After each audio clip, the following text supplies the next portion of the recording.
દર્શક મિત્રો, એક ભારત ન્યૂઝ મીડિયામાં આપનું હાર્દિક સ્વાગત છે। સાબરકાંઠા જિલ્લાના ઈડરમાં આગની ઘટના સામે આવી। સાબરકાંઠા જિલ્લાના ઈડરમાં ગૃહ ઉદ્યોગ સંસ્થામાં આગ લાગી। શ્રી નમકીન નામની પેઢીમાં બની આગની ઘટના।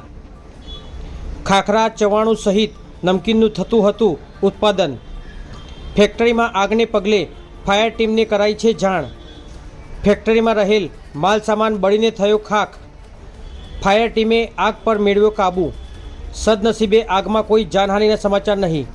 विशाल आगने कारणे गृह उद्योगने भारे मोटुं नुकसान थयुं। आगने कारणे घटना स्थळे लोकोना टोळे टोळा थया। ब्यूरो रिपोर्ट विशाल चौहान, साबरकांठा। घटना बनी थी, કેટલા વાગે કોલ મળ્યો, કયા પ્રકારની આગ હતી, કેટલું નુકસાન? માલિકનો 8 વાગ્યાની આસપાસ કોલ મળેલ કે અમારી દુકાન છે જે કુટુંબ બાલ કલ્યાણની પાછળ નમકીનની દુકાન આવેલી છે।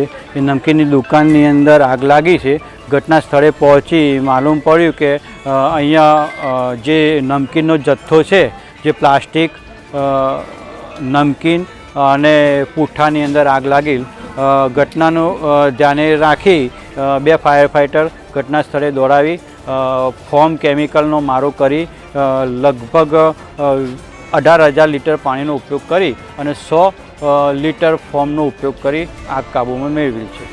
કોઈ જાનહાનિના કોઈ સમાચાર? ના, કોઈ જાનહાનિ થયેલ નથી, ફક્ત માલને નુકસાન થયું છે।